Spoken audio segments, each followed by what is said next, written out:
ఇంట్లో దేవుడికి దండం పెట్టుకొని ఒక పల్లెటూరు నుంచి ఇక్కడికి బయలుదేరి వచ్చి ఆయన్నే దేవుడిగా కొలిచే స్థాయికి ఎదిగిన నందమూరి తారక రామారావు గారిని చూసి నేర్చుకోండి. కృషి ఉంటే ఖచ్చితంగా మనుషులు ఋషులవుతారు అని. తన 90 ఏళ్ల నిజ జీవితంలో కానీ 70 ఏళ్ల నట జీవితంలో కానీ ఒక చిన్న మచ్చ కూడా పడకుండా ఎదిగినటువంటి అక్కినేని నాగేశ్వరరావు గారిని చూసి నేర్చుకోండి. విజయం ఎంత ముఖ్యమో వినయం కూడా అంతే ముఖ్యమని.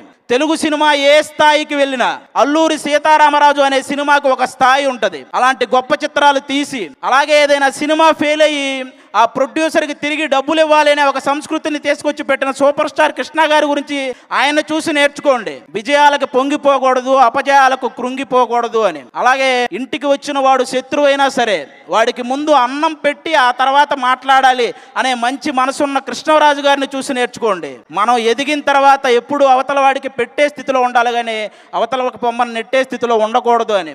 అలాగే మన డబ్బు పేరు ఇలాంటివి ఈజీగా సంపాదించవచ్చు, కానీ సంపాదించిన డబ్బును కాపాడుకోవటం చాలా కష్టం. అలా కాపాడుకొని చూపించి బతికినంతకాలం రాజులా బతికిన శోభన్ బాబు గారిని చూసి నేర్చుకోండి. ఒక్కసారి శోభన్ బాబు గారిని చూసి నేర్చుకోండి. మీరంతా బతికినంతకాలం ఇలా బతకాలరా అని మనం నేర్చుకోవాలి.